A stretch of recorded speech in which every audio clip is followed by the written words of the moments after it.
श्री सद्गुरु महाराज की जय। छठ व्रत की उत्पत्ति के संबंध में जनश्रुतियों, लोक परंपराओं और पुराणों में कई कथाएं प्रचलित हैं। द्रौपदी, सुकन्या और नागकन्या द्वारा छठ व्रत करने की कथाएं प्रचलित हैं। भविष्योत्तर पुराण के अनुसार जब पांडव जुआ में हारकर वनवास काल व्यतीत कर रहे थे, तब वे भाइयों के भरण पोषण के लिए चिंतित थे। इसी बीच 80,000 मुनि उनके आश्रम में पधारे। उनके भोजन की चिंता में युधिष्ठिर अधिक घबरा गए। तब द्रौपदी अपने पुरोहित धौम्य ऋषि से इसका समाधान पूछने लगी। धौम्य ऋषि ने उन्हें भगवान सूर्य का व्रत रवि षष्ठी करने का निर्देश दिया। भविष्य पुराण के उत्तर पर्व के 42वें अध्याय में कहा गया है कि कार्तिकेय ने इस दिन तारकासुर का वध किया था, इसलिए यह तिथि कार्तिकेय की दैता कही जाती है। इस अध्याय में इस षष्ठी तिथि को सूर्य की पूजा करने का भी विधान कहा गया है।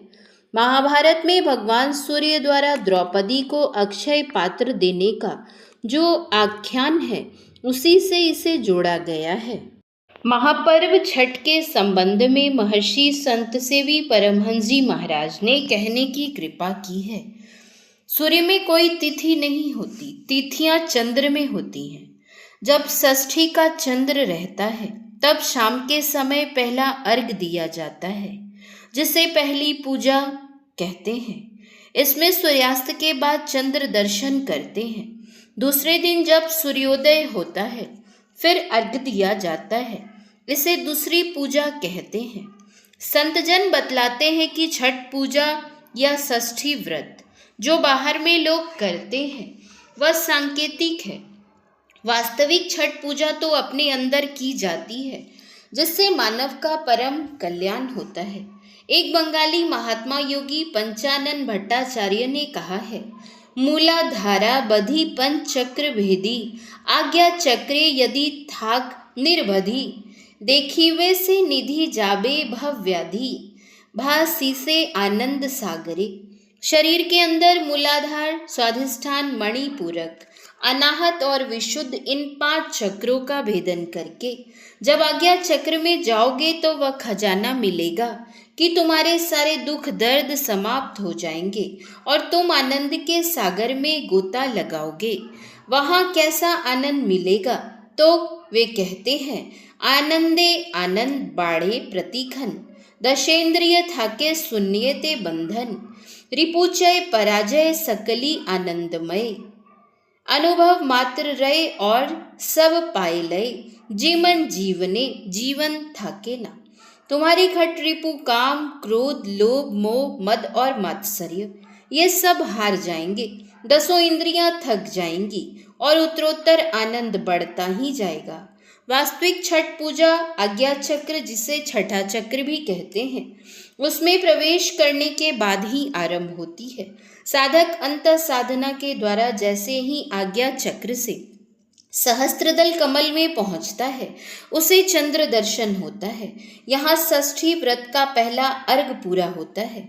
वहां से साधक जब आगे बढ़ता है तो वह त्रिकोटि में पहुंचता है। यहाँ उसे सूर्य दर्शन होता है। महर्षि में ही पदावली में आया है, त्रिकोटि सूरज ब्रह्म दरस कर, सूरत शब्द रलरी। साधक त्रिकोटि में पहुंचकर सूर्य दर्शन करता है और उसकी सूरत उसमें लीन हो जाती है। यहाँ सप्तमी का अर्घ भी पूरा हो जाता है।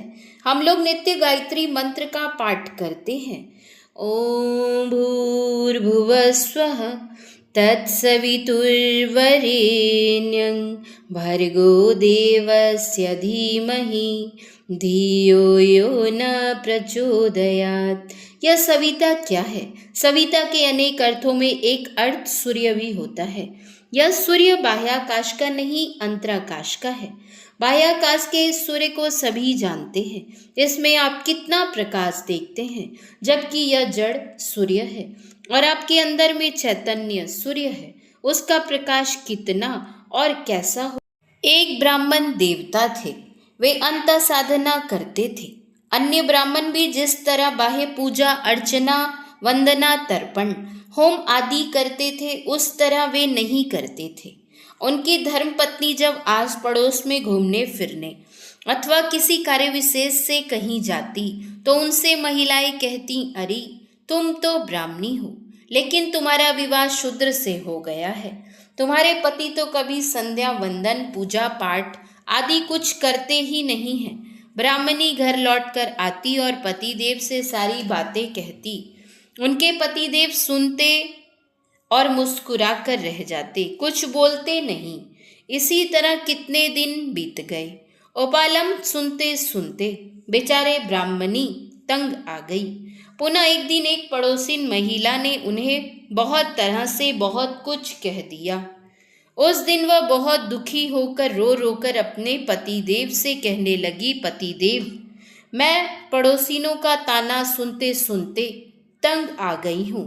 आप भी और ब्राह्मणों की तरह संध्या वंदन क्यों नहीं करते? ब्राह्मणोचित कर्म तो आपको करना ही चाहिए। मैं बराबर आपसे कहती हूँ, किंतु आप मेरी बातों पर कुछ भी ध्यान नहीं देते। इस पर वे ब्राह्मण देवता बोले, देवी तुम नहीं जानती हो और वे देवियां भी नहीं जानती जो तुमको उपालम देती रहती हैं।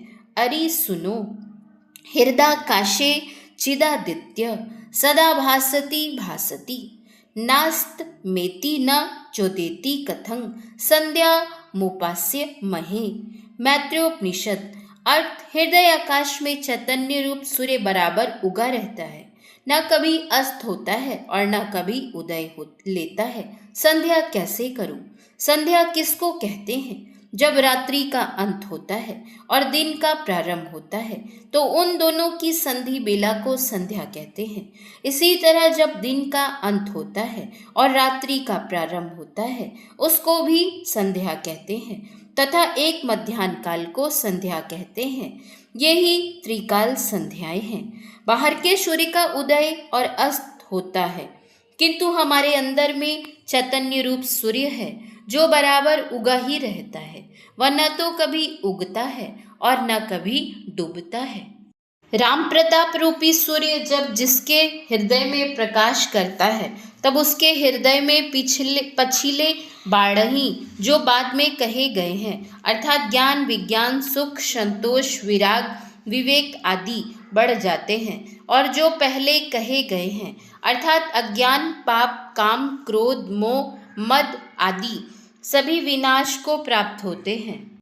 अंधकार से प्रकाश में हम चले जाएंगे, ज्योति को प्राप्त कर लेंगे तो असत्य से सत्य में चले जाएंगे और अमृतत्व को प्राप्त कर लेंगे। इसीलिए ऐसी क्रिया विशेष चाहिए जिससे हम अंधकार से प्रकाश में जा सकें। यही सूर्योपासना का मौलिक स्वरूप और उद्देश्य है। यह प्रताप रवि जाके उर जब करई प्रकाश पछिले बाढ़ही प्रथम जे कहे ते पावही नाश। श्री सद्गुरु महाराज की जय। श्री सद्गुरु महाराज की जय। श्री सद्गुरु महाराज की जय।